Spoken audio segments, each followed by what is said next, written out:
Bible చెప్పేది Bible కాడ కూర్చుంటే మనం వినేవి అవి. వింటేనేమో లోకంలో ఉన్న ఆత్మ గురించి సంగతులు వినాలి, లేదంటేనేమో లోకంలో ఉన్న విషయాల గురించి వినాలి. పరలోకం గురించి అన్నా వినాలి, లేదా లోకంలో ఉన్నటువంటి క్రియల గురించి అన్నా వినాలి. బైబిల్ అంటే అదే. ఒకవేళ ఇది కాదనుకొని మనం వద్దనుకుంటే బైబిల్లో ముక్కలుగా ఏరుకోవాలి.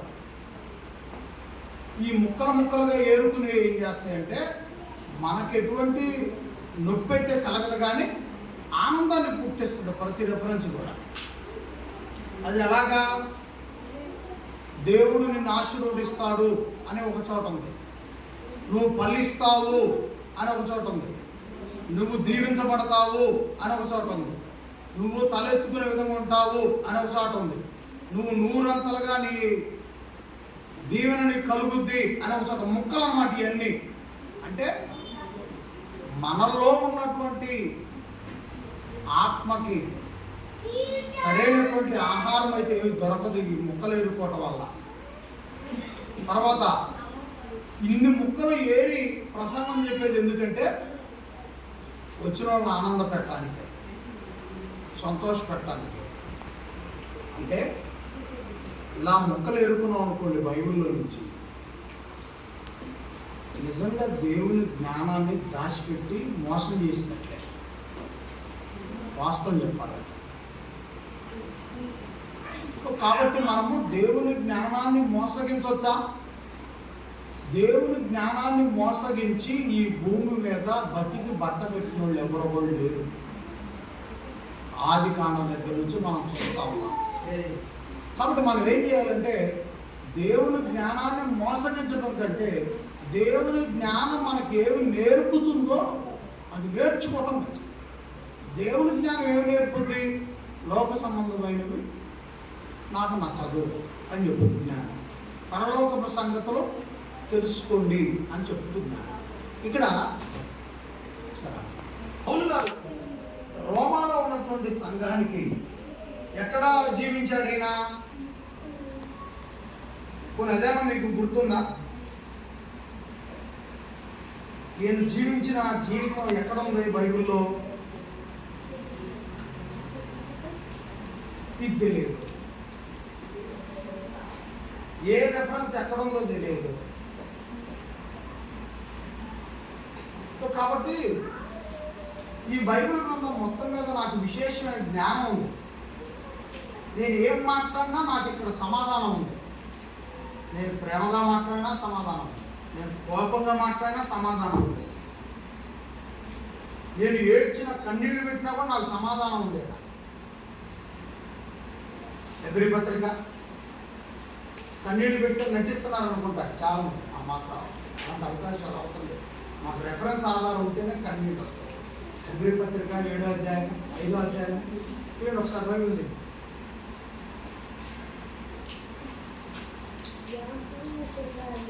హెబ్రీ పత్రిక 5వ అధ్యాయం 7వ వచనం చదవమ్మా. చదువుచ్చుడు అంటే 5వ అధ్యాయము 7వ వచనం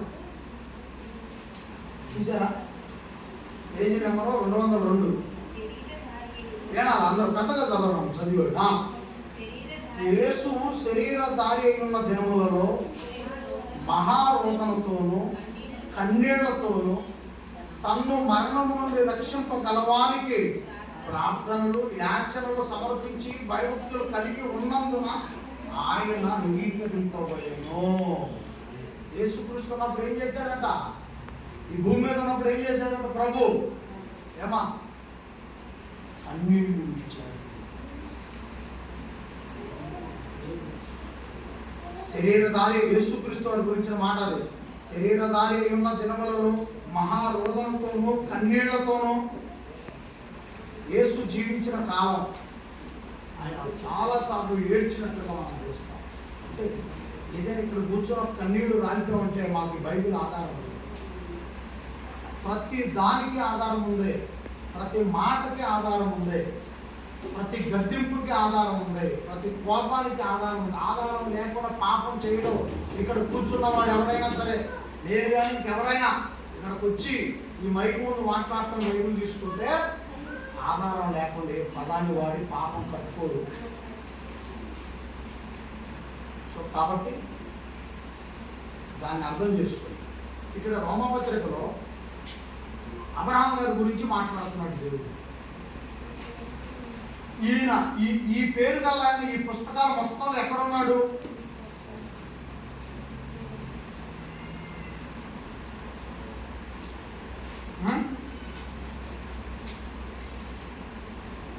నా టైం వేస్ట్ చేసుకోలేదు కానీ 12 అధ్యాయం ఆదికాండం.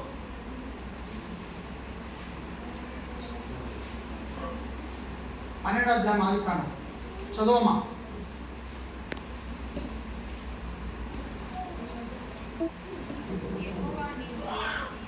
యెహోవా నువ్వు లేచి నీ దేశం నుండి, నీ బంధువుల ఇంటి వద్ద నుండి, నీ తండ్రి ఇంటి నుండి బయలుదేరి నేను నీకు చూపించు దేశమునకు వెళ్ళుము.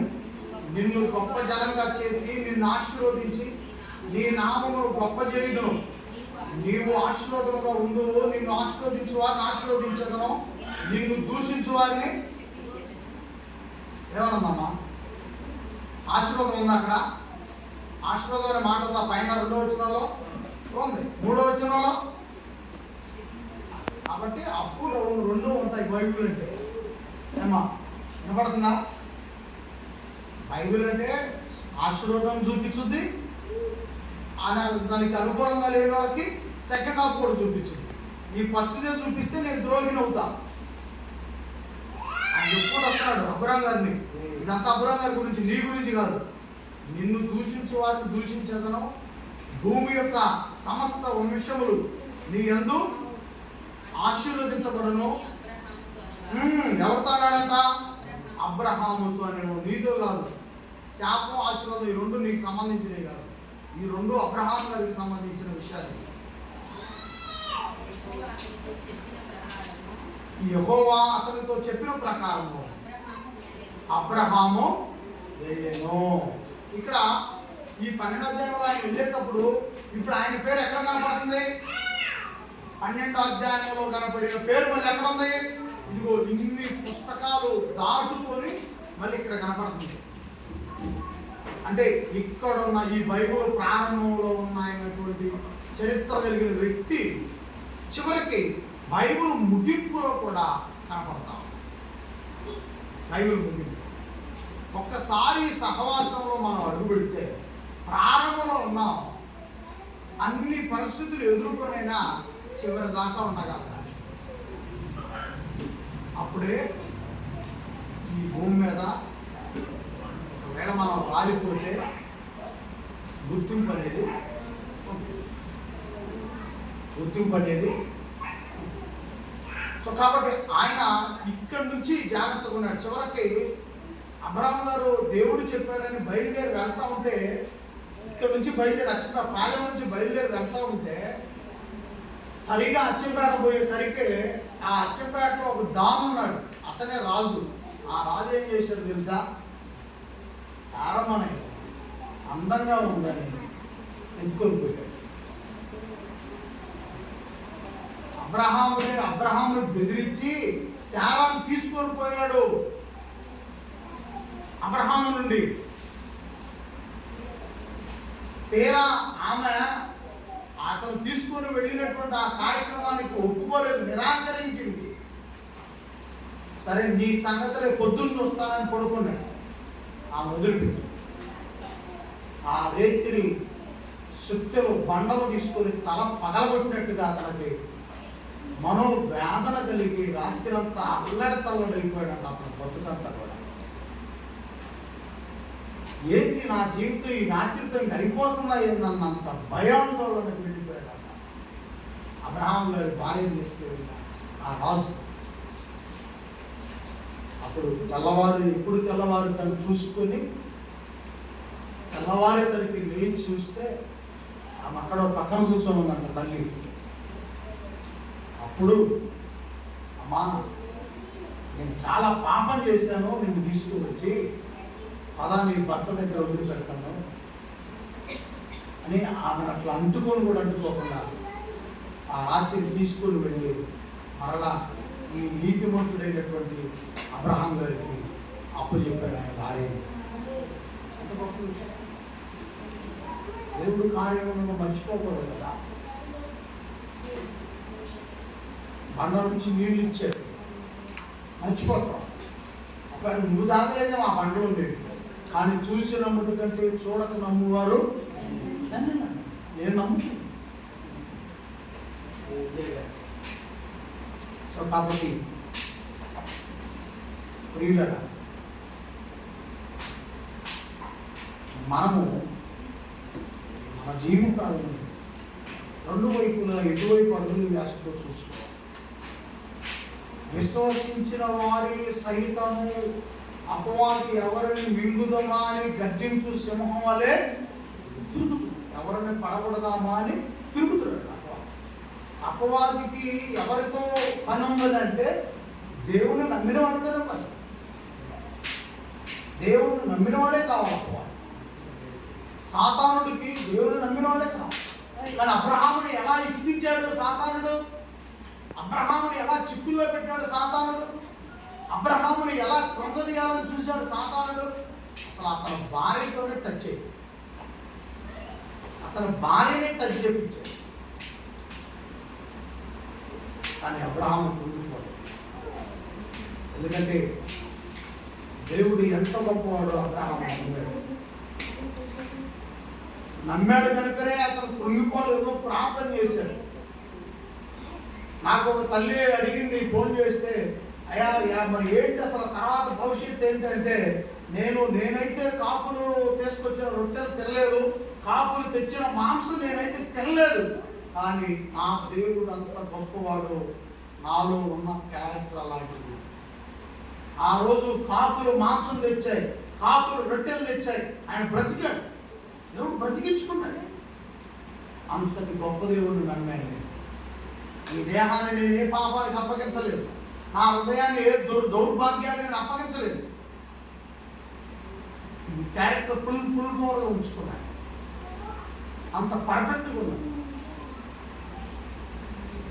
అవసరమైతే నేను ఉంటాను నా ఇంటికి దేవుడు నదిని వేసి ఆ నదిలో నుండి పంపించగలడు నాకు ఏదైనా. నమ్ముతాను నేను ఈ గుప్పలు ఎప్పటికీ నమ్మను. వీటి మీద నేను ఆధారపడను. ఇవి దేవుడి శక్తి కింద దేని పనిలో ఈ భూమి మీద వరకే వీటి స్థానం. భూమిలో వీటిని చూసుకొని గర్వపడిన అహంకారపడిన. ఎందుకంటే నేనేం చెప్తున్నాను అది కూడా నువ్వు నేర్చుకో. చూడబాకు. ఒకవేళ 20 లక్షలు ఉందా, ఇక్కడ చాలా మంది ఆస్తులు, ఎన్నో ఆస్తులు, కానీ డబ్బు. అతను ఎంత అబ్రహాం గారు ఏమంటున్నాడు, డబ్బు తన భార్యను తీసుకొని ఆపగలిగిందా? తన ఏమంటున్న పనివాళ్ళు 100 మంది పనివాళ్ళు ఉన్నారు. ఆ పనివాళ్ళంతా తన భార్యను తీసుకొని పోకుండా ఆపగలిగారా? ఆపలేకపోయారు. అంతేకాదు, అబ్రహాము యొక్క సహాయాన్ని ఇతర రాజులు కోరుకునే వాళ్ళంట. నీ సహాయం మాకుంటే చాలు, నువ్వు మాకు అండగా ఉండాలని అబ్రహాము యొక్క అండదండలు కోరుకునేవాళ్ళంట మిగతా రాజులు. మీకు తెలిసి ఇక్కడ కూడా 4 ఇళ్ళు ఉన్నాయి అనుకోండి, ఒక 10 ఇళ్ళు ఉన్న ఇళ్ళతో సపోర్ట్ అవుతారు.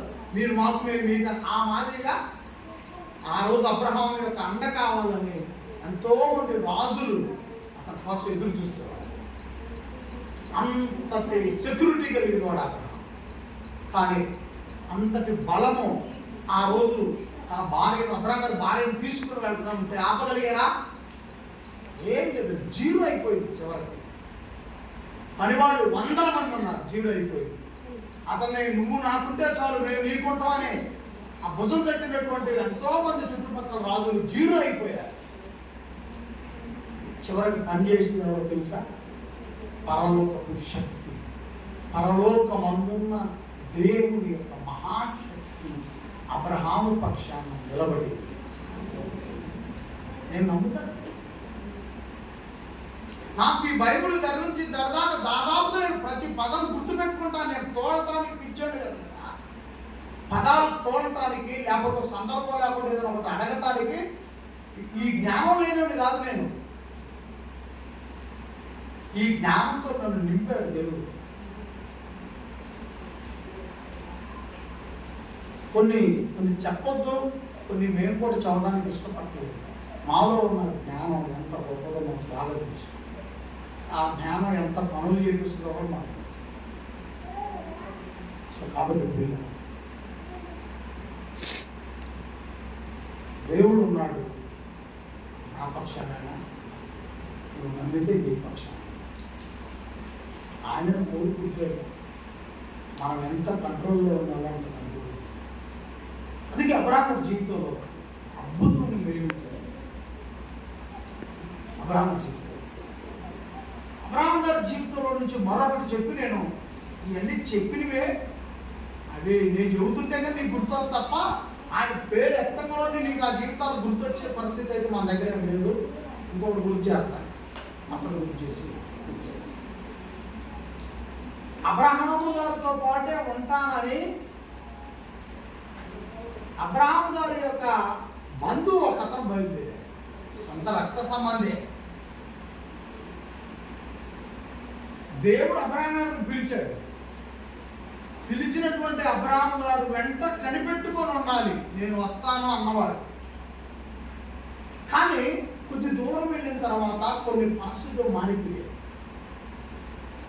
మారిపోయిన తర్వాత ప్రారంభంలోనేమో చాలా దీనంతో, చాలా పేదరికం, నాకెవరున్నారు అండ, నాకు పలకరించే దిక్కులేరు, నా పరిస్థితి అయోమయం అయిపోయింది, నాకు కన్నీళ్ళేమి వెళ్తున్నాయి తప్ప నేను దేనికి పనికిరాని వాడిని అయిపోయానని అబ్రహాం గారి దగ్గర నుంచి అబ్రహాం గారిని వదిలిపెట్టకుండా బయలుదేరాడు. అసలు ఇవి ఉద్దేశాలు.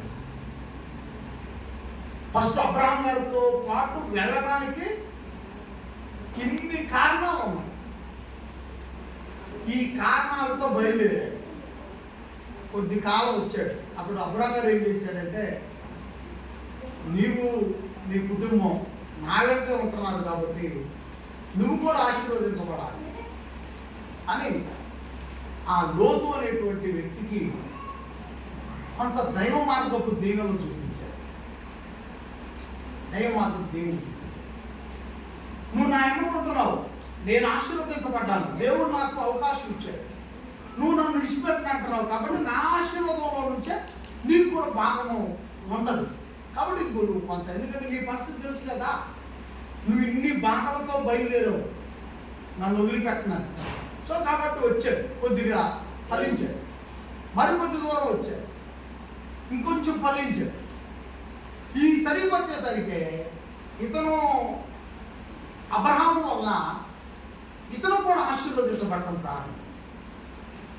నేను చాలాసార్లు చెప్పాను, కానీ అక్కడ ఆయన సందర్భం వచ్చింది కాబట్టి ఈ పదాలు ఎత్తాను. గౌరీ నువ్వే సాక్ష్యం ఉందా అబ్రహాం గారి గురించి? లేకపోతే ఇంకా ఎడిటో పోవాల్సిన అవసరం నాకు లేదు. మీ సంగతులు కాదు అసలు ఇవి, అవన్నీ నేను ఎప్పుడో సమాజ్ చేసి వచ్చా. స్టోరీ బైబిల్ నుంచి ఉన్న విషయం.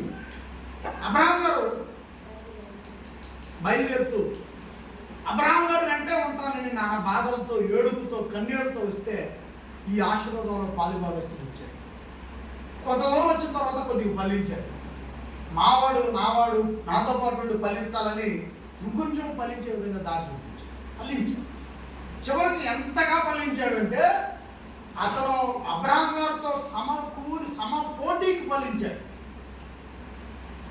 అబ్రహాం గారికి ఎంతమంది పనివాళ్ళు ఉన్నారో లోతు కూడా అంతమంది పనివాళ్ళు ఉండేటట్టు ఫలించాడు. అబ్రహాం గారికి ఎన్ని గొర్రెలు ఉన్నాయో, ఎన్ని సంపదలు ఉన్నాయో, లోతు కూడా అంత స్థాయికి వెళ్ళే విధంగా ఫలించాడు. ఆ తర్వాత ఈ గొర్రెల కాపర్లు, వాళ్ళ గొర్రెల కాపర్లు ఈ మాది కొంట సరిగిపోయిన తర్వాత తన్నుకోవడం మొదలుపెట్టారు. ఎవరెవరో చెప్పగలుగుతారా? ఎవరెవరో? లోతు గొర్రెల కాపర్లు, అబ్రహాం గొర్రెల కాపర్లు మాది కొంట సరిగా పోయాలంటే తన్నుకుంటున్నారు. ఇక బట్టలు ఎత్తుకున్నారు.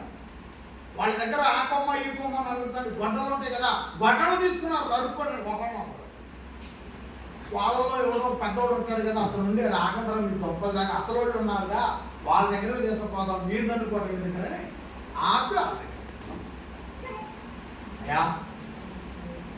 పంచాయతీ పెట్టారు, కూర్చోబెట్టారు పెద్దల దగ్గర. ఇటే అబ్రహాం గారు, ఇటే లోతు. ఏంటి పరిస్థితి? మీ వాళ్ళు మా వాళ్ళు తన్నుకుని చచ్చిపోయేదే, కుంట నిండేదే, శవాలతో కుంట నిండిపోయేదే, కాబట్టి దీనికి ఏదో పరిష్కారం చెప్పండి అన్నాడు. అప్పుడు లోతుని అడిగితే ఏందబ్బా అంటే, కుదరదు అంతే.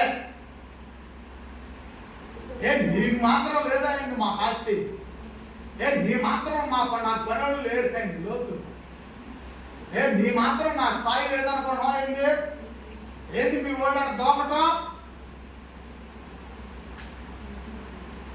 సరే ఆగురా పెద్దోడుగా అప్పటికే 80 ఏళ్ళే వచ్చింది లోతు గారి అబ్రహాం గారి.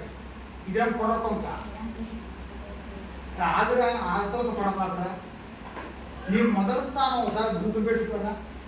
ఎక్కడి నుంచి వచ్చావు, ఏ పరిస్థితులు, ఇవాళ ఎక్కడుంది, ఇవాళ ఏమైపోయావు, ఏదో నువ్వు మాట్లాడేదని అబ్రహాం గారు లోతుని నివారించారు.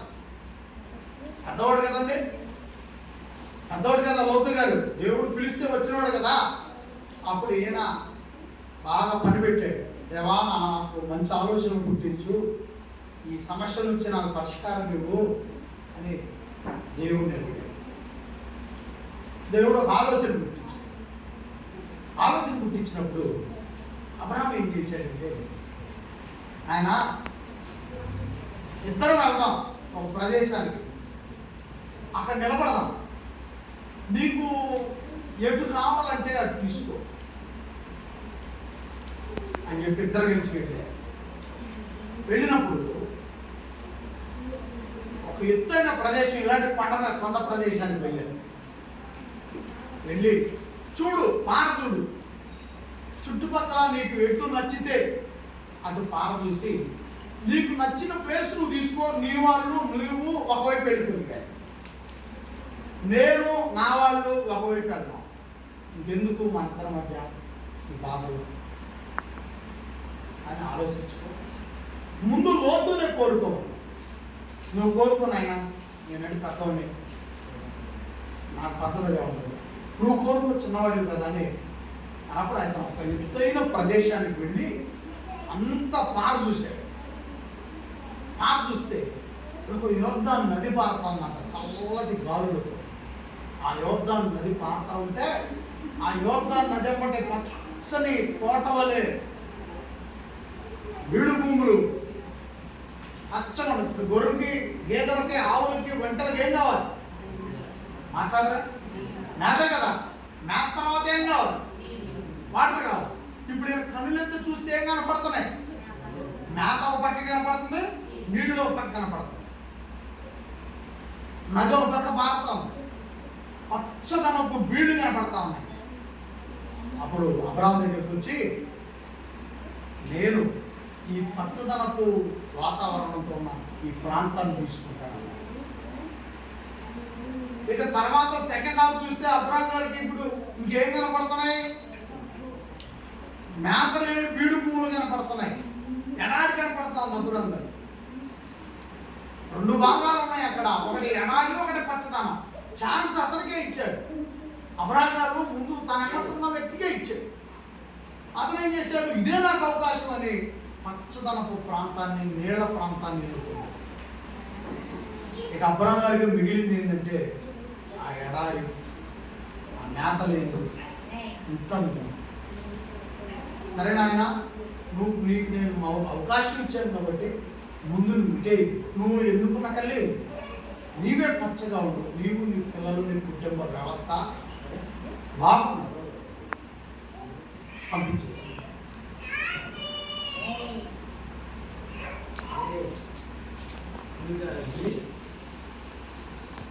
ఆ తర్వాత అబ్రహాము ఎడారిలో అబ్రహాము గొర్రెలకు మేతయి, ఎడారిలో అబ్రహాము గొర్రెలకు నీళ్లు దేవుడు అప్పటికప్పుడు పుట్టించి దేవుడిచ్చి, ఏ పచ్చదనాన్ని అయితే కోరుకొని వెళ్ళిపోయాడో అతని జీవితం వెళ్ళిన మరుసటి రోజు నుంచి క్రమేణా దిగిపోవడం ప్రారంభం. చివరికి భార్య ఉప్పు స్తంభం అయిపోయింది. వాళ్ళు నివాసం ఉంటున్న ప్రాంతం సొదొమ గుమ్మరాలు అగ్నితో కాల్చబడ్డాయి.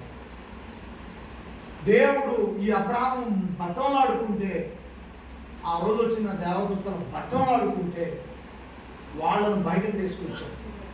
బయట తీసుకొచ్చే క్రమంలో భార్యను వెనక్కి దగ్గరకు చూడొద్దనంటే ఏమైపోయింది? ఉప్పు స్తంభం అయిపోయింది. చివరికి పిల్లలిద్దరిని తీసుకొని ఎటో వెళ్ళిపోయాడు. పిల్లలు దేవుని మనసు లేని వాళ్ళు అయిపోయారు. చివరికి చాలా పరిస్థితులు అక్కడ ఎదురైంది. చాలా పరిస్థితులు, అంటే అవి పబ్లిక్గా చెప్పకూడదు, కానీ మీరు చదువుకోండి బైబిల్. ఆ పిల్లలు ఎంతగా మారిపోయాడంటే ఆ తండ్రిని కూడా బాధ పెట్టిస్తుంది. అంటే ఆయనకు తెలియదు. ఆ రోజు ఆయనకు మత్తు ఇచ్చారని రాస్తుంది బైబిల్. లోతు గారికి మత్తిచ్చి ఆ పిల్లలు ఆ పని చేశారు. చివరికి అడుగంటిపోయింది ఆ జీవితం. అంతేకాదు, అసలు వీళ్ళకి కలిగిన సమస్తములు కూడా వేరే వాళ్ళు వచ్చి తోలుకొని పోయారు. ఏమి లేని స్థితిలో అప్పుడు మళ్ళీ అబ్రాహాము వెళ్ళి వేసుకొచ్చిన మరొక సందర్భం. చివరికి ఏమైపోయాడు లోతు గారి జీవితం? ఆయన నీతిమంతుడే, కానీ అతను కన్నులతో చూసిన ఆశ, అతని వెంట కలిగిన బలం ఇదంతా ఏమైపోయింది? మొదటి స్థానాన్ని ఎప్పుడైతే మర్చిపోయాడో, ఎదుగుతున్న స్థానం వల్ల ఎప్పుడైతే ఆ విధానము, లోక సంబంధం విధానం ప్రవేశించిందో చాలా దీన వ్యవస్థకు వెళ్ళిపోయి అతని కుటుంబం చాలా కష్టాలు పాలైంది. అబ్రహాము దినదినము కూడా వర్ధిల్లుతూ ఆ ఎడారిలోనే, ఆ నీటి మొత్తం లేని ప్రాంతంలోనే గొర్రెలను మేపుకుంటూ ఈ రోజుకి కూడా ఇంకా ఆయన జీవితం ఇన్ని పుస్తకాలు దాటి కూడా యువతలకే వస్తాయి. కాబట్టి ప్రియులారా, మన యొక్క జీవితాన్ని, మొదటి స్థానాన్ని ఇప్పుడు కూడా మనము మర్చిపోం. అబ్రహాము 100 సంవత్సరాలప్పుడు కలిగిన కుమారుని ఇసాకుని దేవుడు నువ్వు బలివ్వాలి తీసుకొచ్చని అడిగితే మాట తప్పదు. అబ్రహాము, నీకు 100 సంవత్సరాలప్పుడు నీకు కొడుకునిచ్చాను. ఆ కొడుకును తీసుకొచ్చి నువ్వు ఆ ఎత్తైన కొండ మీదకి వెళ్ళి కట్టెలు పెట్టి కత్తి పెట్టి నరికి ఆ పిల్లగాడికి నిప్పంటించి తగలబెట్టేయమన్నాడు.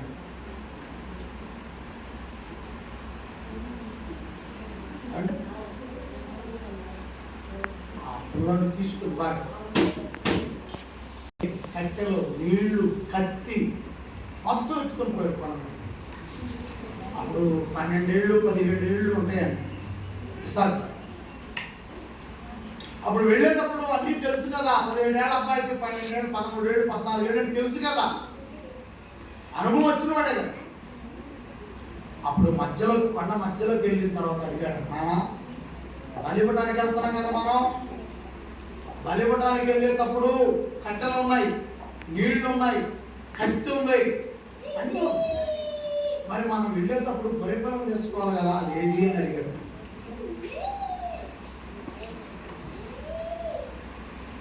అప్పుడు అబ్రహాము పైకి వెళ్ళిన తర్వాత దేవుడు చూసుకుంటాడు. ఆ కాడితే గొర్రెపిల్ల లేదు, కానీ దేవుడు గొర్రెపిల్లను అక్కడ రెడీ చేయగలిగినంత గొప్పవాడు. చూడండి అంత నమ్మకం. అసలు ఇతను వెళ్తున్న నిర్ణయం ఏంటి? ఇసాకునే నరికి నిప్పు పెట్టాలి, బలిపాలి, దహన బలిపాలి. కానీ అతను చెబుతున్న మాటలేంటి? అంతగా ఆ కొడుకును కూడా వెనక్కి ఇవ్వడానికి, కొడుకును కూడా 100 ఏళ్ల ముసలోడప్పుడు బిడ్డనిస్తే ఆ బిడ్డను నరికి దహన బలి చేయడానికి కూడా వెనకాడని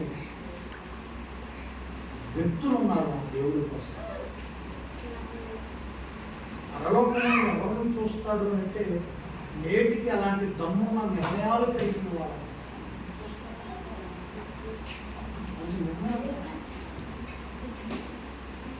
అలాంటి పట్టుదల కావాలి.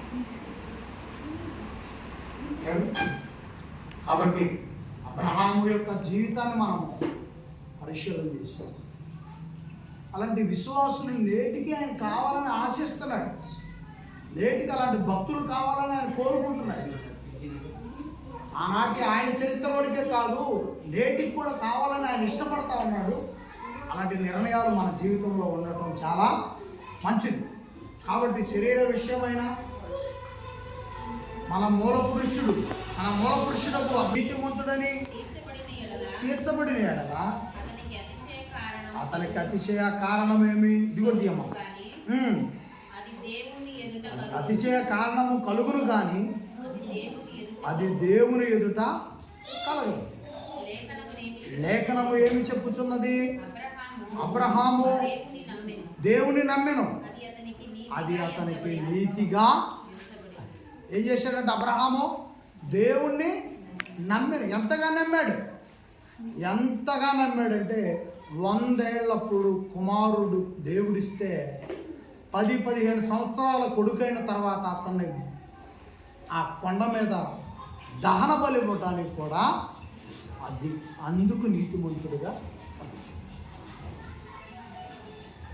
మన విశ్వాసం ఎంతవరకు కొనసాగాలంటే చివరి దాకుండా పని చేయు వానికి జీతము రుణమే కానీ దానమని ఎంచబడదు. పని చేసేవాడికి ఏంటంట? పని చేసేవాడికి జీతం. అది నువ్వు దాన ధర్మం చేస్తున్నానని ఎంచవచ్చా? ఎంచకూడదు. అది జీతం. దేవుడు పనివాడికి అది జీతం, అంతే తప్ప మేమేదో దానంగా వేస్తున్నాం, మేము అట్టేస్తున్నాం, మా కష్టం వేస్తున్నాం, మేము వేస్తే బాగుపడిపోతున్నావు, ఈ డైలాగులన్నీ కూడా దేనికి ఉపయోగపడేది కావు. వీటి వల్ల ప్రయోజనం ఏమి ఉండదు. కాబట్టి ఇక్కడ ఏమంటున్నాడు? పని చేస్తున్నావు, అది జీతం, దేవుడిచ్చే జీతం. నువ్విస్తున్నావా దేవుడు ఇస్తున్నాడా అని అంటే మేము నువ్విస్తున్నావు అని అయితే చెప్పం. అది దేవుడు ఇచ్చే జీతం అనే చెప్పాలి. అది దేవుని వల్ల కలిగే జీతం అది మా. కాబట్టి అది దానం అయితే కాదు. వాటిని బట్టి నువ్వేమీ అనుకోవటానికి వీలు లేదు. ఎందుకంటే నిర్ణయం తండ్రిది, త్యాగం ప్రభుది, నడిపింపు పరిశుద్ధాత్మలో వారిని కలిగి ఉన్నాం కాబట్టి జీతం పుచ్చుకుంటాం. అది ఎంతన్నా కానీ అది దానం అయితే, సంఘం మేము దానం వేస్తున్నాం, సంఘం మేము భిక్షం వేస్తున్నాం, సంఘం మా రక్తం, మా కష్టం, మా బాధలు మాకు ఎన్నో ఉన్నాయి అవి తీసుకొచ్చి ఆడ వేస్తున్నాం అని అంటానికి వీలుందా? లేదు. గుర్తుపెట్టుకోండి వాక్యాన్ని. ఈ పూట ఇన్ని మళ్ళీ రేపు మర్చిపోవాలి. అది దేవునిది, దేవుని తరపున కాదు. ఓకే అమ్మా చదువురా.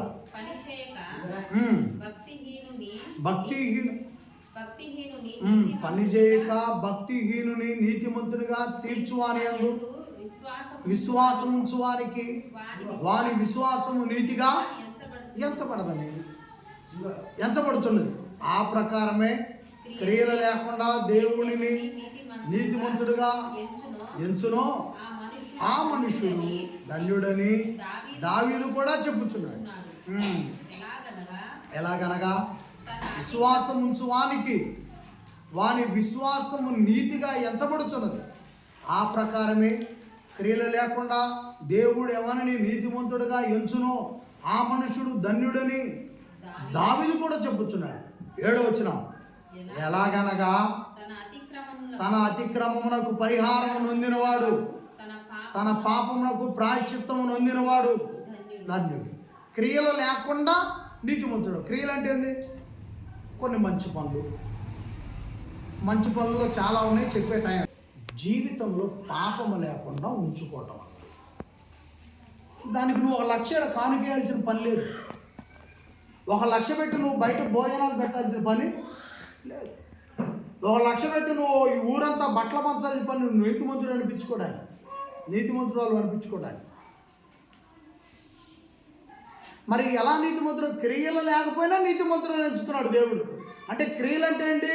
1 లక్ష పెట్టి ఊళ్ళో ప్రజలకు అన్న, అది మంచిది అనుకుందాం. లేదా 1,00,000 నువ్వు ఏదైనా దేవునికి ఇచ్చావు, అది మంచిది అనుకున్నా. లేదా 1,00,000 పెట్టి బట్టలు పంచావు, మంచిది అనుకున్నా. క్రేజీ ఇవన్నీ. అసలు ఏమీ లేదు, ఏమీ చేయలే. శంకర ఏం చేశాడు? అపోస్తల కార్యంలో శంకర ఏం చేశాడు?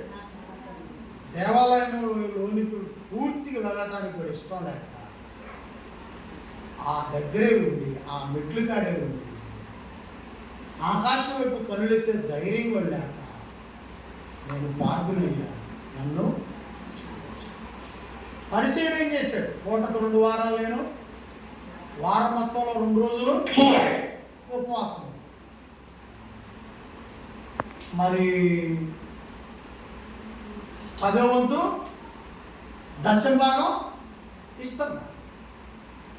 ఈ ఇస్తున్నటువంటి ఆయనకి ఏం పెరిగిపోయింది? ఇంకంటే బాధ, కానీ అనక తప్పదు. ఇచ్చేవాడికి గర్వ పెరిగిపోయింది. అతను పబ్లిక్గా చెప్తున్నాడు, నేను నా రాబడంతట్లో ఇస్తున్నా. చివరికి దేవుడికే నా రాబడంత ఏందా నువ్వు నీ లెవెల్ అన్న ట్రై పెట్టిపోయి. మరి నేను పూటకు 2 వారాలు 2 సార్లు ఉపవాసం ఉంటున్నా, నా అంత భక్తుడు నీకు ఉండడానికి ఊళ్ళో అనే మాదిరిగా అయిపోయింది అతని జీవితం, పరిచయం.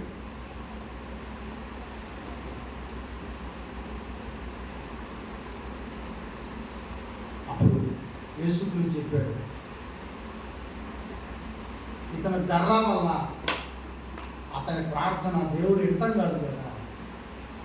చివరికి ప్రపంచానికి ఇలాంటి గర్వపు ప్రార్థన చేయకూడదని ప్రపంచానికి చెప్పడానికి ఆడే దారి అయ్యాడు. ఇంకో శంకరే కనులెత్తి దేవా అని తగ్గించుకున్నాడు. అతను ఏమి ఇవ్వలేదు. ఏమి ఇవ్వలేకపోయినా కూడా అతని పాపానికి ప్రాయశ్చిత్తం ఉంది. వీళ్ళిద్దరిలో ఎవరు గొప్పవాళ్ళు, వీళ్ళిద్దరిలో ఎవరికి దేవుడు స్థానం ఇచ్చాడు అంటే, ఎన్నో ఇచ్చానని చెప్పినట్టు కంటే కూడా నేనేమి ఇవ్వలేను అని నా స్థితి. నా స్థితి నన్ను క్షమించు. నేను నీతిగా కనపడాలంటే నాకు పాపం లేకుండా నేనేమి ఇవ్వలేను. లాజరు, పేద లాజరు ఏమి ఇచ్చాడు? పేద లాజరు ఏమన్నా ఇచ్చాడా? అసలు అడుక్కొని తింటమే సరిపోయి వాడ దగ్గర కూర్చొని తింటమే సరిపోయి. కానీ ఏం చేసి దేవుడు పరదేశం.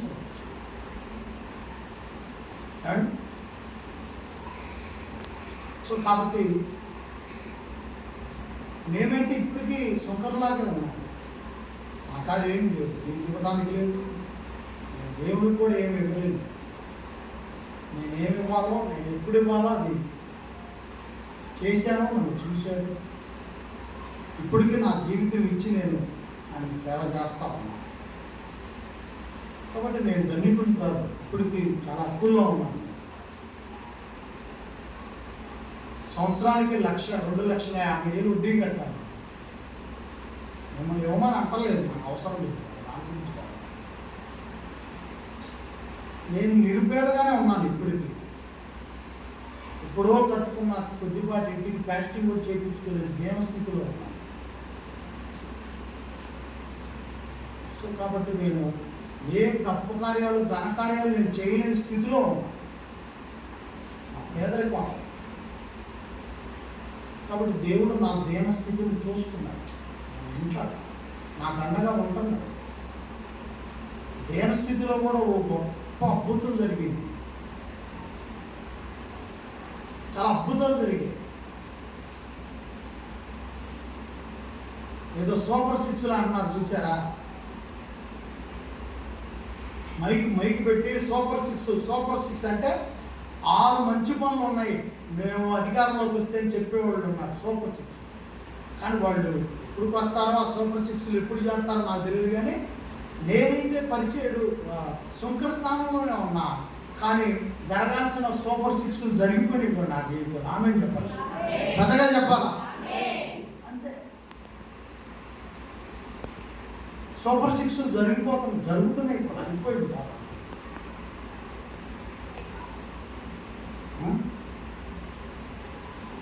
సో నేను చెప్పే మాటలు గొప్పగా ఉన్నాయి,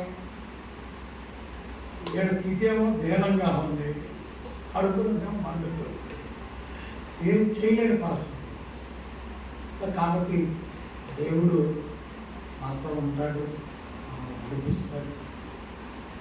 ఆనాటి ఆ భక్తుల్ని వదిలిపెట్టలేదు, ఈనాటి ఈ భక్తులను కూడా ఆయన వదిలిపెడతాడు. నేను ఏదైనా కోర్చట్టాలు చేస్తే వదిలిపెట్టాడు. నా శరీరాన్ని నేను అపవిత్రపరుచుకుంటే, నా మనసుని దౌర్భాగ్యానికి మళ్ళించుకుంటే వదిలిపెట్టాడు. ఈ జ్ఞానాన్ని ఇంత పవర్గా చెప్పకుండా డబ్బుల కోసం ఈ జ్ఞానాన్ని మారిస్తే వదిలిపెట్టేస్తాను. కానీ నా హృదయం పర్ఫెక్ట్గా నీకు తెలియకపోవచ్చు. నా మాటల్లో నీకు ఒకవేళ సోదరమనులకి కోపం వచ్చారు, కానీ నా హృదయం దేవుడికి చాలా నిష్కలంకంగా ఆ స్థానం ఆయన. కాబట్టి దేవుని జ్ఞానం పరిపూర్ణంగా భద్రంగా ఉంది నాలో. ఆయన జ్ఞానానికి నేను గండి కొట్టున్నాను, ఆయన జ్ఞానాన్ని రూపాయికి బేరం పెట్టను, ఆయన జ్ఞానాన్ని రూపాయి కోసం మార్చను. క్లారిటీగా ఉంటా చచ్చిపోయేదా, దానికోసం పోరాటం చేస్తాను. సగ జీవితం ప్రారంభమైంది, మరో సగం ఉంది ఆయుష్ ఆరోగ్యాలు ఉంటే. ఈ సగం కాపాడుకుంటే చచ్చిపోయిన తర్వాత నాకు ప్రదేశం. ఇక్కడ నాకు 200 మంది జనం ఉండకపోవచ్చు, ఆ బాక్స్ నిండా నాకు కానుకలు రాకపోవచ్చు, కానీ కన్ను మూసిన మరుక్షణం నేను ఎవరిని మోసం చేశానన్నది నాకు కనబడదు.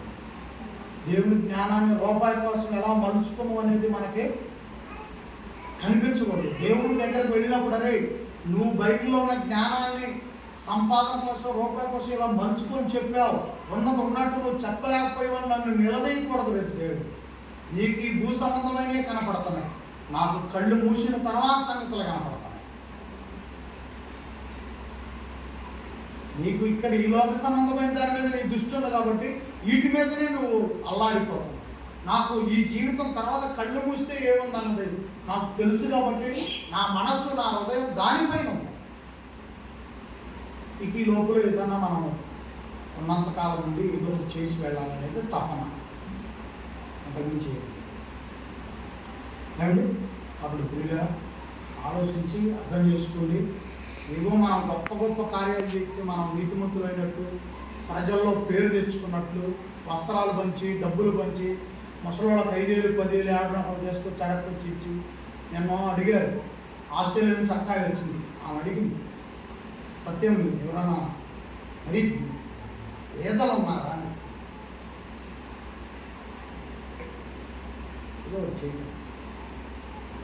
ఎవరున్నారని చెప్పమంటారు,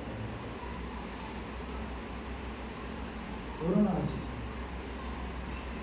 నేను చెప్పాను. నేను నడిపిస్తున్న పరిచర్యలో 100 కొద్ది మంది, కానీ వాళ్ళు నాకు ఇచ్చి నాకు వాళ్ళు అన్నం పెట్టి నన్ను బతికిస్తున్నారు. వాళ్ళు పేదవాళ్ళని నేను ఏం చెప్పాను నీకు పేదవాళ్ళని ఏం చెప్పాను? మా దగ్గర పేదవాళ్ళు ఎవరు లేదని. మంచి కార్యం చేయకపోయినా పర్వాలేదు, పాపం చేయకుండా అదే కదా రా ఏం చెప్తున్నాడు చదవమా. ఎలా అనగా తన అతిక్రమమునకు పరిహారము నొందినవాడు, తన పాపమునకు ప్రాయశ్చిత్తము నొందినవాడు ధన్యుడు. మంచి కార్యాలు చేయకపోయినా పర్లేదు, పాపం లేనివాడుగా ఉంటాడు. మంచి కార్యాలు చేయకపోయినా పర్వాలేదు, అబద్ధాలు చెప్పిన వాడు ఉంటాడు. మంచి కార్యాలు చేయకపోయినా పర్లేదు, ఏమని చూపించి ఇంకొంచెం, ఇంకొక ఆమెను చూపించి ఇంకొంచెం, వీళ్ళు ఆమె దిక్కులేందని, ఏమో పిల్లాజాలు లేదని, ఏమో రోగిష్టని, ఇన్ని అబద్ధాలు చెప్పి మనం మంచి కార్యాలు చేసినట్టు సమాజానికి కనపడి ఈ పాపాన్ని మనం ఏం చేసుకుంటున్నాం, లోపల ఇంజక్షనాలు ఎక్కించుకుంటాం. అప్పుడు పరలోకానికి మనము వ్యతిరేకమైనటువంటి పాపం చేస్తాం. కాబట్టి ఇలాంటి మంచి పనులు చేయకపోయినా పర్వాలేదు, ఎవరి మీద ఏ అబద్ధాలు చెప్పకూడదు, ఎవరిని చూపించి మన జేబులోనికి రప్పించుకోవాలని ప్రయత్నం చేయకూడదు. పాపము లేనివాడుగా ఉండటానికి ప్రయత్నం చేయి, అది ఒక్కడిగా ఉన్నా పర్వాలేదు. ఎందుకంటే చచ్చిపోతే నా ఆత్మ పరదేశం చూడాలి, కానీ మీరేమి నన్ను పంపించలేరు పరదేశం.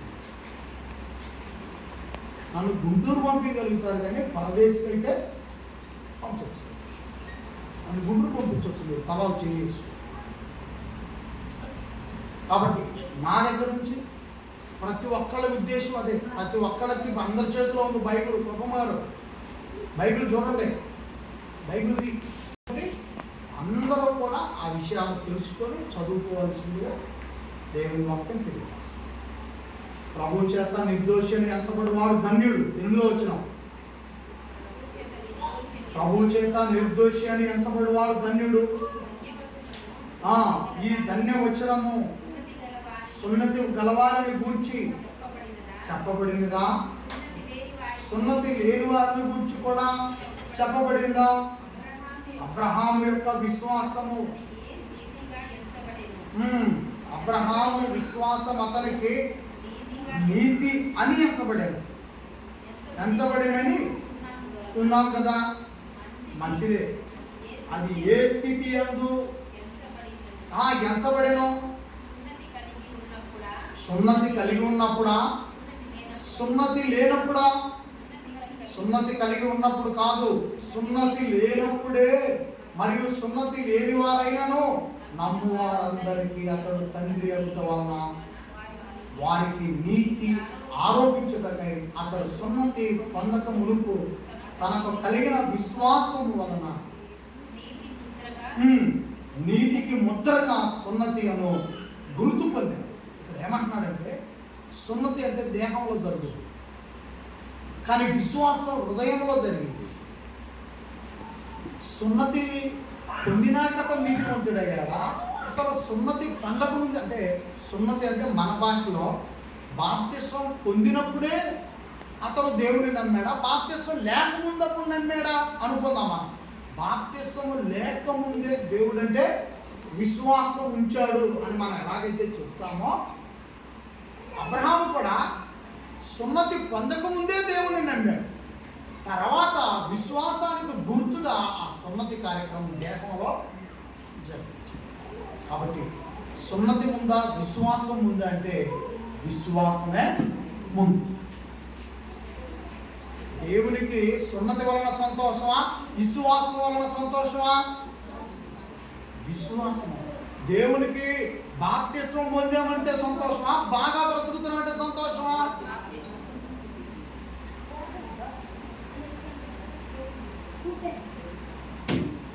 బాప్తిస్వం తీసుకున్నంత మాత్రాన కాదు, మనం బాగా జీవించడం వల్ల దేవునికి ఆనందం.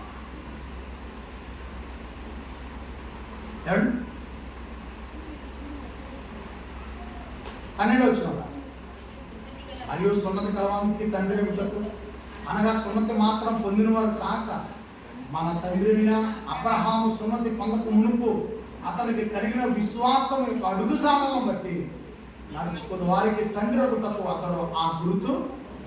13 అతడు లోకమునకు వారసుడును వాగ్దానము అబ్రహామును అతని సంతానమునకు ధర్మశాస్త్ర మూలముగా కలుగలేదు, కానీ విశ్వాసం వలనైన నీతి మూలముగా కలిగినది. ధర్మశాస్త్ర సంబంధులు వారసులైన విశ్వాసం వ్యర్థమగు, వాగ్దానం నిరర్ధకమగు. ఏలయనగా ధర్మశాస్త్రము ఉగ్రతను పుట్టించును, ధర్మశాస్త్రము లేని ఎడల అతిక్రమము లేకపో. ఈ హేతు చేత ఆ వాగ్దానము యాక్షోభ స్థితికి అనగా ధర్మశాస్త్రము గలవానికి మాత్రమే కాక అబ్రహామునకు పుణ్యుటి విశ్వాసం గలవానికి కూడా దృఢముగా కావాలని కృప అనుసరించినదై ఉండునట్లు అది విశ్వాస మూలముదైన ఆయన తాను విశ్వసించిన దేవుని ఎదుట అనగా మృతులు సజీవులుగా చేయువాడును లేని వాటిని ఉన్న వాటిగానే పిలిచివాడునైనా దేవుని ఎదుట అతడు మనకందరికీ తండ్రి ఉన్నాడు. ఆమేన్ చెప్పండి అందరూ కూడా. చూడండి, మృతులను సజీవులుగా చేస్తున్నాడు విశ్వాసం, లేని వాటిని ఉన్నవాటుగా నమ్మిస్తుంది విశ్వాసం. విశ్వాసం మనకు అర్థం ఏంటంటే నిరీక్షించు వాటి యొక్క ఎదురుచూ. అంటే లేనిది అంటే మనకు కనిపించనిది. పరలోకం ఉంది కానీ కనిపిస్తుందా? అది ఉందని నమ్మాలి. యేసుక్రీస్తు మత్తయి సువార్త లోకా సువార్త 18వ అధ్యాయంలో ఏం చెప్పాడు? నీకు కలిగిన యావదాస్తిని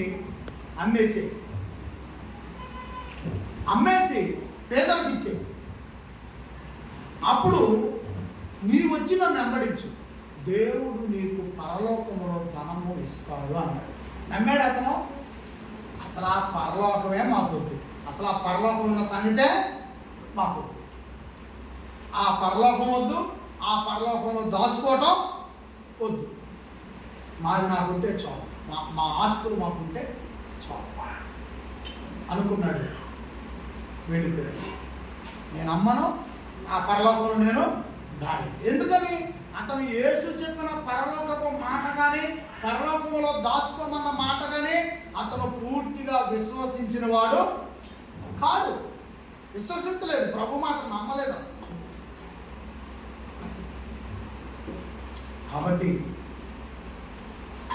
పరలోకము ఉన్నది అని అంటే రుజువు విశ్వాసం.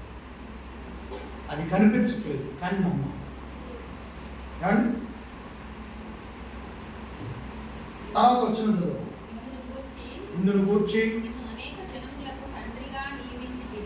తండ్రిగా నియమించి తిని అని రాయబడి ఉన్నది. 18 వచ్చిన, నీ సంతానం ఇలాగ ఉండునని చెప్పిన దానిని బట్టి తానే అనేక జనములకు తండ్రి రగునట్లు నిరీక్షణకు ఆధారం లేనప్పుడు అతడు నిరీక్షణ కలిగి అది ఏమా ఏంటంటే నిరీక్షణకు ఆధారం లేనప్పుడు నమ్మాడు అబ్రహాం గారు. నిరీక్షణకు ఆధారం అంటే ఎదురు చూపుకు ఆధారం లేదు. ఆధారం లేని టైంలో అబ్రహాము దేవుణ్ణి నమ్మాడు. ఏమైంది? నీకు కుమారుడు ఇస్తున్నాను, తీసుకో, ఇచ్చాడు, పెంచాడు, బాగా యుక్త వయసుకి ఎవరి వయసుకి వచ్చాడు. వచ్చినప్పుడు ఏం చేశాడు? పద తీసుకొని నువ్వు ఆ కొండ మీదకి వెళ్ళి బలి చేయమని బయలుదేరి. కానీ ఆయనతో పాటు కట్ల మోసుకుంటా, నీళ్లు మోసుకుంటా అబ్రహాం యొక్క పనివాళ్ళు వచ్చారు. ఆ పనివాళ్ళను పైకి తీసుకెళ్ళలేదు. ఆదికాండంలో మనం చదువుతాం విషయం. ఆ పనివాళ్ళను పైకి తీసుకొని వెళ్ళకుండా ఏం చెప్పాడు? మీరు ఇప్పుడుదాకా కట్టెలు మోసుకొచ్చారు, ఇప్పుడుదాకా నీళ్లు మోసుకొచ్చారు కదా, ఆ కట్టెలో ఆ నీళ్లు ఇక్కడ నుంచి మేము మోసుకెళ్తాం, మీరు ఇక్కడే ఉండండి, కొండ కింద ఉండండి. అబ్రహాం గారు చెబుతున్న మాట ఏదో చూడండి, మేము పైకి వెళ్ళి బలి అర్పించి మరలా మేము కిందకి వద్దుము అన్నాడు. నేను వస్తాను అనలేదు. ఏమన్నాడు? తిరిగి మేము ఇద్దరం వెళ్తున్నాం కదా, తిరిగి మరలా ఇద్దరంగానే. నిరీక్షణకు ఆధారం లేనప్పుడు ఎలా? అదే కదా కొందరు చదవాలి. నిరీక్షణకు ఆధారం లేనప్పుడు అబ్రహాము నిరీక్షణ కలిగి పైన ఏం జరిగిద్దో పర్టిక్యులర్గా హృదయంలో నమ్మాడు. చూడరా, బైబిల్ చదివి వాళ్ళు అందరూ చూడండి. పైన ఏం జరుగుద్దో హృదయంలో క్లియర్గా నమ్మాడు. ఇక్కడ ఏమి నమ్మాడో ఇక్కడి నుంచి అదే పలికి. బైబిల్లో అదే ఉంది. హృదయం నువ్వు దేనితో నింపుకుంటావో నీ నోరు అదే పలుకు. నువ్వు లోక సంబంధమైన నింపుకున్నావో అవే పలుకు. దేవుని సంబంధమైన నింపుకుంటావా అవే పలుకుతావు. నీ హృదయంలో ఏవి నింపుకున్నావో అవే పలుకుతావని ప్రభువు చెప్పాడు. ఇంకోటి, నీ హృదయంలో ఏముందో క్లియర్గా నీ ముఖంలో, అద్దంలో నీ ముఖం చూసుకున్నట్టుగా కనపడిపోతాను. ప్రభు చెప్పింది ఒక్క మాట కూడా నిరర్ధకము కాదు. కాబట్టి నిరీక్షణకు ఆధారం లేనప్పుడు, నిరీక్షణకు ఆధారం లేదు. ఆయన పూర్తిగా హృదయంలో నమ్మి కొండపైకి వెళితే కొండ కింద ఏమి నమ్మాడు, ఇంట్లో ఏం నమ్మాడు, దేవుడు ఏం చెప్తే నమ్మాడు, అదే కొండపైన కూడా. కొండపైకి వెళ్ళేసరికి మధ్యలో కొడుకు కూడా అడిగారు, సగం దూరం వెళ్ళాడు. కొడుకు కూడా ఏం చెప్పాడు? పైన దేవుడు చూసు, ఎదురు చూపాడు. ఆయన ఏముందో కూడా అబ్రాహాం తెలియదు. కానీ కొడుకు ఏం చెప్తున్నాడు? మరి కొడుకు అబద్ధం చెప్పాడు కదా, పైన ఏమీ లేదు కదా అని మనం అనుకోవచ్చా? అది అబద్ధం కాదు, విశ్వాసం, నమ్మకం. పైకి వెళ్ళాడు, కట్టబెట్టాడు, నీళ్లు పోసాడు, కొడుకుని పడుకోమన్నాడు.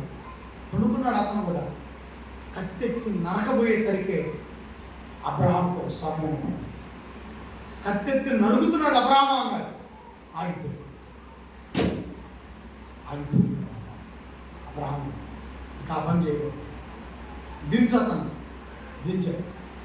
నీకు కావాల్సింది పొడేలుతో ఆ చెట్ల పొదల్లో ఉంది. అలా వెళ్ళేసరికి ఆ కొమ్ములు ఆ చెట్ల పొదలలో ఉండి అవి కొట్టుకుంటాయి.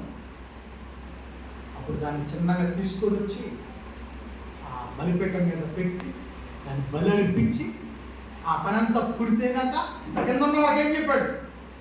కట్ల మోసుకొచ్చి నీళ్లు మోసుకొచ్చిన వాళ్ళకి ఏం చెప్పాడు? మేము పైకి వెళ్ళి బలి అర్పించి మరలా తిరిగి వస్తాం, మేము ఇద్దరు వస్తాం అన్నాడు. అలాగే తిరిగి ఇద్దరు వచ్చి చెప్పినట్టుగానే కనపడ్డాడు. ఆమె చెప్పగొంటున్నారు. దేవుడికి మహిమ కలుగును గాక. అబ్రహాము ఎంత విశ్వాసం కలిగిన వాడు. ఒకసారి అబ్రహాము కూడా చప్పట్లు కొట్టగలగాలి. విశ్వాసం కూడా చప్పట్లు కొట్టగలగాలి. దేవుని నమ్మితే అనేకమైన శోధనలు వస్తాయి, అనేకమైన పరీక్షలు వస్తాయి. ఆ పరీక్షలకు ఎదురుగా మనసు పర్ఫెక్ట్గా ఉంచుకొని నిలబడాలి. మనసు పర్ఫెక్ట్గా ఉంచుకుంటే ఆ శోధన నుంచి ఎంత పెద్ద విజయం చూస్తాము.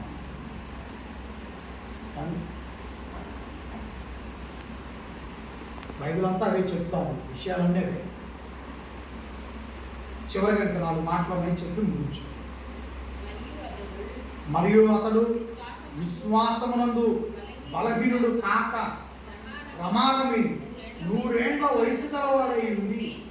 అప్పటికి తన శరీరము మృతతుల్యమైనట్టుగా, శారా గర్భమును మృతతుల్యమైనట్టు. అంటే మీకు అర్థమవుతుందా? ఇక్కడ బిడ్డల గురించి మాట్లాడుతున్నాడు.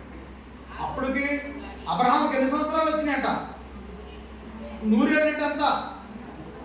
ఇది తెలుసు కదా, 100 అంటే తెలుసు ఎంత? అప్పటికి 100 ఏళ్ళు వచ్చినాయి. అబ్రహాం 100 సంవత్సరాలు వచ్చాయి. శారా గర్భం కూడా ఏమైపోయిందంట? మృతతుల్యం. అంటే ఇక చచ్చిపోయే స్థితికి వచ్చింది ఆమె గర్భం కూడా. అంటే బిడ్డని మొయ్యలేని స్థితికి వచ్చింది ఆమె గర్భం. ముడతబడిపోయి ముసలిదైపోయింది. ఆమె ముసలిదైపోయింది. ఇంకా ఆమె గర్భం పూర్తిగా ఉడికిపోయింది. ఏ ఛాన్స్ లేదు. ఎందుకంటే అబ్రహాముకు 100 ఏళ్ళు వస్తే ఆమెకు ఒక 95 లేకపోతే 80 ఏళ్ళు వచ్చింటాయిగా. ఒక 20 ఏళ్ళే చిన్నది అనుకున్నాం. అబ్రహాంకి ఎంత వచ్చినాయంట? 100. అప్పుడు ఆయన కూడా కుడియడంగా చేసుకుంటాడు. ఆయన కూడా చిన్నపిల్లలు నేను చేసుకోడు కదా, కాబట్టి ఆయన కూడా 1 సంవత్సరం 2 సంవత్సరాలు కొద్దిగా చిన్న ఆమెను చేసుకోవాలి. అంటే దాదాపుగా అబ్రహాముతో పాటు కుడియడంగా ఉంది ఏమో కూడా. అందుకని ఏమంటున్నాడు? శారా గర్భమును మృతతుల్యమైనట్టును ఆలోచించారు. కానీ అవిశ్వాసం వలన దేవుని వాగ్దానం గురించి సందేహింపక. ఏమండి చూడండి 20 వచనం. అవిశ్వాసం వలన దేవుని వాగ్దానం గురించి సందేహింపక దేవుణ్ణి మహిమపరిచి ఆయన వాగ్దానం చేసిన దాన్ని నెరవేర్చుటకు సమర్థుడని రుడిగా విశ్వసించి విశ్వాసము వలన బలము పొందెను. మీరు ఇంటికి వెళ్ళిన తర్వాత దయచేసి మీకు చేతులు ఎత్తి వందనాలు చెప్తున్నా, చదివించుకోండి. ఇంటికి ఏడ కూర్చొని గొర్రెల తలుపి పోయి మళ్ళీ ఇదే రోజు రాబాకండి. ఈ అధ్యాయం నేనేం ముక్కలు చెప్పట్లేదుగా. ఏడాడో చెప్పిండు, ఈ పుస్తకాలు ఏడదోలు అడుకుంటాం అనుకోవడానికి. ఒకే పేపరు, ఒకే వచ్చినాడు. నువ్వు చదవకపోయినా ఎవరినోడు చదివాడుకో 5, 10 ఇస్తాడు, చదివి పెడతాడు. 5వ తరగతి రోడ్డు పోతుంది అనుకో, 5వ తరగతి. అరే ఇట్లా నువ్వు తెలుగు చదువుతా, చదువుతా తాత, చదువుతా అమ్మా అన్ననుకో, చదువుతా బాబాయ్, చదువుతా అన్నా అన్నాడు అనుకో. ఇప్పుడు మతాయి ఉండవు, ఈ బైబుల్ అర్థం కావట్లా. ఒక 5, 10 ఇస్తే ఎవరో చదువుతారు. వెళ్ళామనుకోండి, అబ్బాయి చదవరా, నువ్వు 5 రూపాయలు పెట్టుబడి పెట్టి చదివించుకోలే. ఆ పిల్లగాడు ఏం చేసిండు, చదివాడు ఎవడు దొరకట్లేదు సెల్లులో ఎక్కించుకోవాలి. ఇప్పుడు ఈ మాటలు పెట్టుకుంటే మొత్తం చదువుతూ ఉంటుంది ఆ పిల్లగాడికి. సెల్లో ఉంది. ఇప్పుడు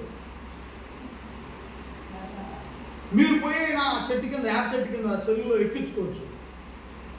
ఎక్కించుకుంటే ఈ అధ్యాయం చెబితే వచ్చుద్ది, పలానా అధ్యాయం రమ్మంటే వచ్చుద్ది, మైకులో చెప్పిన వచ్చుద్ది. అబ్బాయి వచ్చిందా మైకులో చెప్తే మామూలుగా వచ్చి లాక్ పట్టుకున్నా పెట్టుకోవాలి. ఏదో విధంగా ఒకళ్ళిద్దరు చూపిస్తే అర్థమైపోతుంది. అంత పవర్ ఉంది ఈ రోమ పత్రికలో. ఈ అధ్యాయం చెప్పేటప్పుడే నేను చెప్పాను కొన్ని యుద్ధాలు కూడా జరుగుతాయి. ఫస్ట్ పేపర్ చదివేటప్పుడే ఈ రోమ పత్రిక మొదలు పెడుతున్నా యుద్ధాలు కూడా జరగవచ్చు అని చెప్పాను. ఎందుకంటే నాకు ముందే తెలుసు మ్యాటర్. ఎందుకంటే ఆల్రెడీ పూర్వం స్థాపించబడిన సంఘాలు ఆ రోజే 3000 మందితో స్థాపించబడిన ఆ మొదటి సంఘంలోనే అనేక మంది ఆ సంఘాన్ని రూపుమాపడానికి లేచారు. అపోస్తలుల కార్యం అంతా అది. ఒక బ్యాచ్ సంఘాన్ని రూపుమాపడానికి లేపితే ఒక బ్యాచ్ సంఘాన్ని 100% ఆశీర్వాదం వైపు తీసుకెళ్ళారు. అవన్నీ ఇవే. ఈ పుస్తకం అంతా అవే. దగ్గర ఉండాలని కాదు, బైబిల్లో విషయాలు. కాబట్టి ఒకసారి కూర్చొని నేను చెప్పింది మళ్ళీ నువ్వు మచ్చటకి ఈ 4వ అధ్యాయమో ఎంత చక్కగా చదివించుకుంటే అబ్రహాం అంటే ఏందో తెలుసుద్ది, విశ్వాసం అంటే ఏందో తెలుసుద్ది, శాపం అంటే ఏందో తెలుసుద్ది. ఇప్పుడు వెళ్ళిపోతాం, నా పని నేను చేశాను, నీ పని నువ్వు చేస్తాను, వెళ్ళిపోతాం. ఇంకా మళ్ళీ ఎప్పుడో వారానికి మన జీవితం. దానివల్ల ఏమవుతుందంటే ఎనర్జీ తగ్గిపోతుంది. దానివల్ల దైవికమైన జ్ఞానపు ఎనర్జీ అనేది తగ్గిపోతుంది. లోకపు విషయాలన్నీ మనలో జరగకపోతాయి. నువ్వు 1-2 సార్లు కానీ, వారంలో 2 సార్లు 3 సార్లు కానీ ఈ అధ్యాయాన్ని ఛార్జింగ్ ఎక్కించుకున్నాం అనుకోండి. ఇప్పుడు ఆ బ్యాటరీ ఛార్జింగ్ లేక ఆడ పెట్టేసేవాడు. ఇంకా దేనికి ఉపయోగపడు, దానికి ఎక్కించాలి, అప్పుడు ఉపయోగపడు. ఇందాక కరెంట్ పోయినప్పుడు అందుకే మెనకుంటుంది. అదే కరెంట్ ఉంటే వెంటనే కలెక్షన్ ఇచ్చారు. అలాగే మనిషి మెదడు, మనిషి హృదయం వారంతా ఛార్జింగ్ దిగిపోయింది అనుకోండి. వాక్యం లేని ఛార్జింగ్ దిగిపోయింది. ఇది ఇక్కడికి వచ్చినాక మళ్ళీ అది గంటలు పడుతుంది ఆ ఛార్జింగ్ దిగి. సో కాబట్టి మధ్యలో కూడా ఏదో తల వచ్చి ఏదో స్తోత్రం ఏదో నీకు తెలిసిన మాటలు చెప్పుకోవడం కాదు. ఈ మాటలన్నీ కూడా వినాలి తప్పకుండా. లేదా సాయంత్రం యూట్యూబ్లో పెడతాను నేను ఈ ప్రసంగం. అధ్యాయం మొత్తం చదివిస్తున్నాను కదా, నేను ప్రదర్శన చదివించుకుంటూ వస్తాను. యూట్యూబ్లో ఈ సెల్లో ఉన్నాయి కదా, జబర్దస్తు, ఆ దస్తు, ఈ దస్తులు, ఇలాంటి ఏదో తత్తులు చూడకపోతే యూట్యూబ్ ఆన్ చేసుకో, చిలక సత్యం అని చెప్పు, మైకులో వచ్చింది. ఈరోజు ప్రసంగాన్ని విను. ఈరోజు నైట్ పెడతాను నేను, పొద్దున వస్తాను. చదివించుకునేవాళ్ళు కూడా లేరు మాకు అనుకుంటే.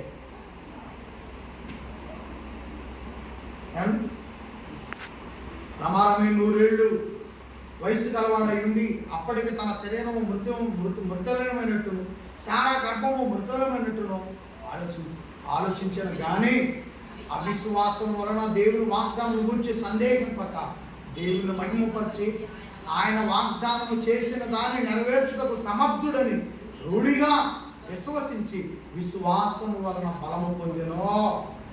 ఏం బలం పొందాడు ఆయన? విశ్వాసము వలన 100 సంవత్సరాలప్పుడు ఇసాకు అనే కుమారుని పొందాడు. పొందాడు. నమ్మకం.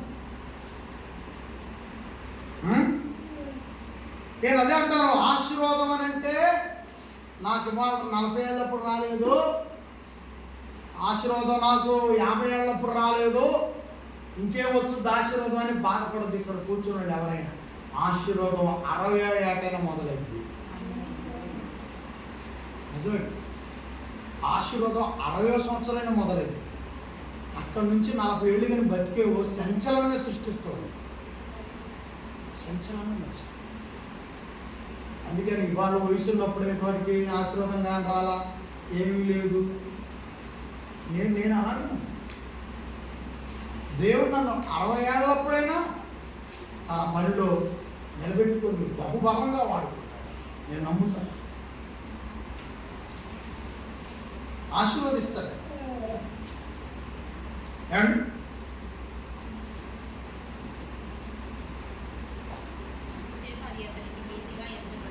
అందుచేత అది అతనికి నీతిగా ఎంచబడి. 23 అది అతనికి ఎంచబడినని అతని నిమిత్తమే మాత్రమే కాదు కానీ మన ప్రభు అయిన యేసు క్రీస్తు మృతులలో నుండి లేపుని వాని యందు విశ్వాసం ఉంచిన మనకును ఎంచబడునని మన నిమిత్తము కూడా రాయబడిను. 25 ఆయన మన అపరాధముల నిమిత్తము అప్పగింపబడి మనము నీతిమంతులుగా తీర్చబడుటకై లేపబడెను. ఆమేన్ చెప్పండి. మన తండ్రి అయిన దేవునికి ఒకసారి బలముగా చప్పట్లు కొట్టండి. తండ్రిని మహిమపరచండి. ఎందుకంటే యేసు చనిపోయినప్పుడు తిరిగి లేపింది మన తండ్రి. మన అపరాధాల కోసం యేసు చనిపోయాడు. మన పాపముల కొరకు యేసు చనిపోయాడు. చనిపోయిన యేసుని తండ్రి అబ్రహాముకు 100 ఏళ్ళప్పుడు మృతతుల్యము. మీకు ఇందాక నేను చెప్పింది అర్థమైంది. అబ్రహాము జీవితం ఏమైపోయిందంట? మృతతుల్యం అయిపోయింది. శారా గర్భం ఏమైపోయింది? మృతతుల్యం అయిపోయింది. అప్పుడు ఉజ్జీవం పుట్టించిన దేవుడు యేసు మృతుడైపోయాడు. మన అపరాధముల కోసం, మన పాపముల కోసం, మనం చచ్చిన వాళ్ళమై ఉండగా మనల్ని బ్రతికించడం కోసం యేసు మృతుడైపోయాడు. అయితే 100 ఏళ్లప్పుడు మృతతుల్యమైన అబ్రహాముని ఉజ్జీవపరిచిన శక్తి, 100 ఏళ్లప్పుడు శారా గర్భము మృతతుల్యమైపోతే ఉజ్జీవం రేపిన శక్తి, ఆ మృతతుల్యమైన గర్భంలో జీవాన్ని ఇచ్చి గర్భంలో బిడ్డను పెంచే శక్తిని అనుగ్రహించిన దేవుడు, ఆ తండ్రి యేసు క్రీస్తు మన అపరాధాల కోసం చనిపోతే మృతులలో నుండి తిరిగి బ్రతికించాడు.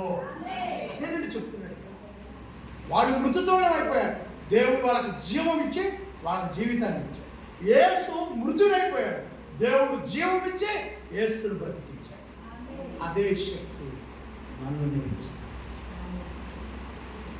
అదే శక్తి నిన్ను కూడా నడిపిస్తుందని నువ్వు చెప్పగలిగే ధైర్యం, అలాంటి పట్టుదల, అలాంటి దమ్ము నీలో ఉంటే ఖచ్చితంగా ఆ దేవునికి అండగా, ఆ సంఘం యొక్క అభివృద్ధికి, ఆ దేవుని మనస్సును ఆనందపెట్టాలి.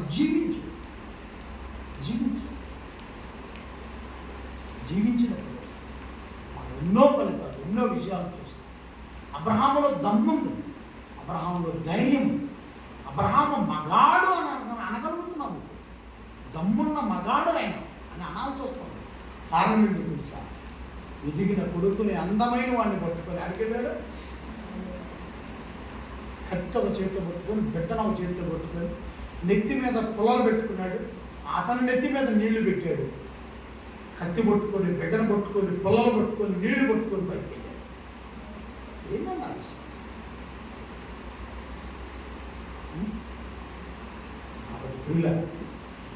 నీకోసం బలైన యేసు త్యాగం ఒకసారి జ్ఞాపకం చేసి, ఈ క్షణితమైన చిన్న చిన్న వాటికి అల్లాడిపో. దేవుడు ఎంత గొప్పవాడో నువ్వు తొందరలో చూస్తావు. నమ్మకం నువ్వు రెట్టింపు గంటం చూస్తావు. రెట్టింపు.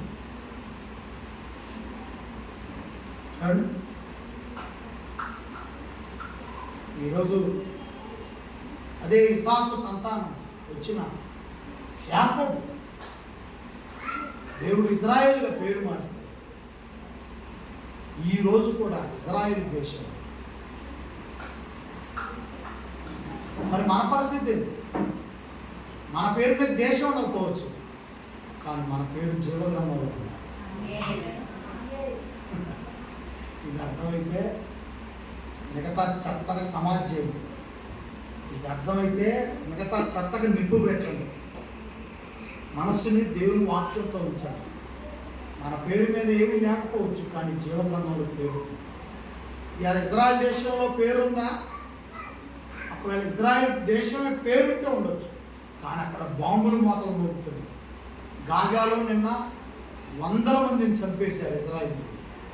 టీవీలు చూడండి, తెలుసు, వార్తలు చూడండి, సీరియల్ కాదు. ఏడైతే మొహం దానిలో పెడితే పక్కన పాస్టర్ గారు వచ్చేది కూడా లేదు. డైలాగులు మనం మాట్లాడుకోవడానికి అందరం మాట్లాడతాం పెద్ద పెద్దగా. పాస్టర్ గారు ఇంట్లోకి వచ్చి గేట్గా నిలబడేది కూడా తెలియదు. టీవీ 7 పెడితే మాట్లాడగా ఏముంది, ఎవరు నలుగురు చెప్పారని మనము పెద్ద పెద్దగా మాట్లాడుకోవడం సరిగా ఉంటుంది. మంచి మంచి విషయాలు చూస్తే మంచి ఏదో తెలుసు. అది నా ఆలోచన. కాబట్టి దేవుడు ఆవేదన కూడా అది. మన పేరు జీవగ్రంథంలో ఉండాలంటే తగ్గించుకొని ఉండాలి. తగ్గించుకొని అవన్నీ ఉన్నాయి బైబిల్లో, మీరు చదువుకోండి. ప్రసంగాల్లో ఉన్నాయి, చెప్పిన మాటలు చదువుకోండి, వినండి. లోపల ఉన్న ఏదైతే దేవునికి అనవసరం చెత్త ఉందో దాని ముందు తుడవన్న వాక్యంతో దేవుని జ్ఞానాన్ని హృదయంలో చేర్చుకోండి. సేవ గురించి, మా గురించి, దేవుని మనస్సు గురించి ఆలోచన. మీ లోపల దేవుని మనస్సు ఉందా, దెయ్యపు ఆలోచనలు పరీక్షించమని లోక పరిధి పత్రిక మొదటి పత్రిక 13వ అధ్యాయంలో నేను చదివి వినిపించాను. సూపర్గా ఉంటుంది ఆ అధ్యాయం మొత్తం చదువుకోండి. ఏమండి, పరీక్షించాలన్న ప్రతి ప్రేమ పరీక్షించు అని ఉంటుంది. కాబట్టి మీ లోపల ఏముందో పరీక్షించుకో, నా లోపల ఏముందో పరీక్షించు. దేవుడు ఈ మంచి మాటల్ని నీ హృదయంలోనికి చేర్చి పరిశుద్ధాత్మ నీకు ఆదరణగా, నీకు పరిరక్షణగా ఉండదు కాక. ప్రేమ కలిగిన మాత్రం లేచి నిలబడదాం.